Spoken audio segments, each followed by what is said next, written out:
Jung, one of the most influential psychologists of the 20th century, believed that our journey in the early decades of life is not the main story, but rather a preparation for what lies ahead. He said, "Life really begins at 40. Until then, you are just doing research." It is a bold statement that challenges the way most people view aging. We are taught to fear getting older, to see middle age as a period of decline, chaos, or crisis. Popular culture is full of cliches about the so-called midlife crisis, a moment of existential dread, impulsive decisions, and desperate attempts to cling to youth. But Jung offers a radically different perspective. What if this phase of life isn't a crisis, but an awakening? What if it's not an end, but a new beginning? To understand this, we need to look at what the first 40 years of life represent. Think of these decades as a phase of exploration, a period in which we gather experiences, build identities, and learn how the world works. It's a time of rapid growth, where we absorb ideas and values from those around us. But it's also a period of searching. Who am I? What should I do with my life? What will make me happy? These questions drive us in our youth, but the answers we find often feel incomplete. In those early years, we're trying to figure out life while still trying to figure out who we really are. We build careers, relationships, and families, often focused on external success and social approval. We are learning, struggling, and sometimes failing, and all of it shapes us. However, as Jung suggests in The Archetypes and the Collective Unconscious, all of this is preparation. It's research. It's laying the foundation for something deeper. As we approach 40, we begin to realize that the old ways of living no longer satisfy us. Priorities that once seemed so urgent, climbing the career ladder, fitting in, meeting expectations, begin to lose their appeal. We realize that much of what we've done was shaped by others' definitions of success and happiness. And that realization, though disorienting, is also liberating. It's the beginning of a new phase, a process Jung called individuation, the process of becoming whole, of living life on our own terms. This change is not sudden. It doesn't happen overnight. It's gradual, often beginning with quiet, small questions. Is this all there is? Am I living the life I truly want? These questions may arise during moments of reflection, a career milestone, a significant birthday, or even a quiet evening alone. But once they surface, they don't go away. They grow louder, demanding answers. And those answers require us to face ourselves in ways we never have before. The world may see this as a midlife crisis. It's easy to label these moments of questioning and change as a breakdown. But Jung invites us to reframe this experience. What if it's not a crisis? What if it's an opportunity? What if this phase of life, with all its challenges, doubts, and transitions, is exactly what we need to become the person we were always meant to be? In Memories, Dreams, Reflections, Jung makes an observation, saying that midlife is not the beginning of the end. It is the start of something far more real, meaningful, and authentic. To fully grasp Jung's perspective, it's helpful to consider how we view the first half of life. During this phase, we're focused on building what he called the persona, the outward identity we present to the world. This persona is shaped by our upbringing, culture, and social expectations. It is the version of ourselves that seeks approval, fits in, and succeeds in the eyes of others. It's a necessary phase, without which we wouldn't learn how to navigate society or establish the foundations of adult life. But the persona is not the whole self. It's a mask, a role we play. And while it has its usefulness, it is only one part of who we are.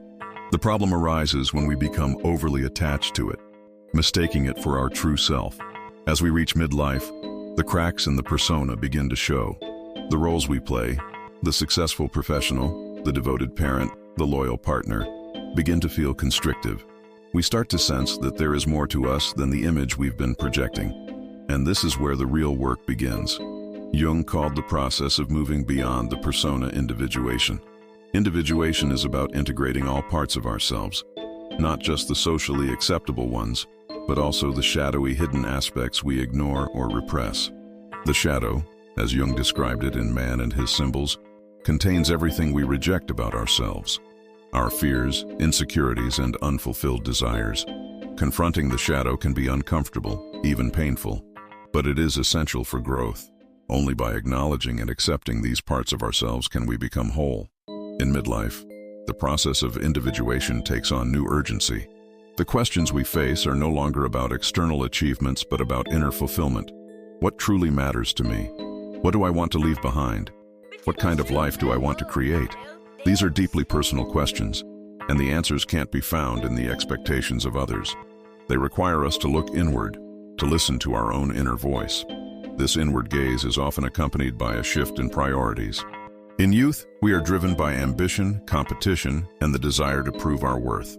In midlife, we seek less success and more connection, more meaning. Life becomes less about doing and more about being. It's no longer about proving our value, but about living in alignment with our true self. Scientific studies confirm that this shift is supported by changes in the brain. Neuroscience research shows that as we age, the emotional centers of the brain become more balanced. We become less reactive and more reflective, better able to regulate our emotions and face life's challenges with calm and perspective. This emotional maturity allows us to make decisions based on our values, not our fears. We stop living on autopilot and start living with intention. This doesn't mean midlife is free of challenges. On the contrary, it can be a time of great turbulence. The process of questioning and redefining ourselves often involves letting go of old identities, relationships, and goals. This can feel like a loss, and it's easy to see why some experience it as a crisis. But as Brené Brown points out, what we call a midlife crisis is often a dismantling. It's a moment when we're challenged to let go of who we think we're supposed to be and embrace who we really are. That dismantling can be messy. It may involve hard conversations, major life changes, or periods of uncertainty. But it's also a time of incredible growth. Viktor Frankl, psychiatrist and Holocaust survivor, wrote that the primary drive of human life is the will to find meaning.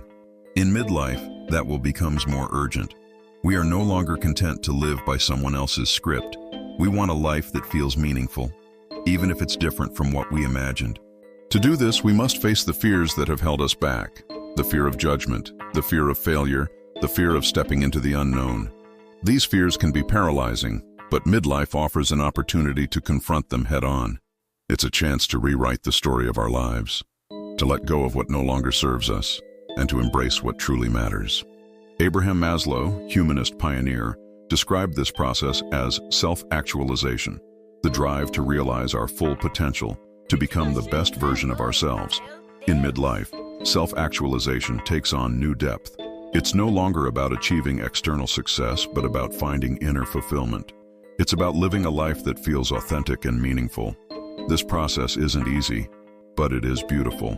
Studies show that people in their 40s, 50s, and beyond often report higher levels of life satisfaction than those in their 20s and 30s. They feel more connected to themselves and others, less concerned with what others think, and more focused on what brings them joy and purpose. This is the gift of midlife, the freedom to live on our own terms. Jung believed that this freedom comes from embracing the full complexity of who we are. It's about integrating light and shadow, successes and failures, dreams and disappointments. It's about accepting ourselves fully, even the parts we find hard to face. The most terrifying thing is to accept oneself completely, Jung wrote in the Red Book, but it is also the most liberating.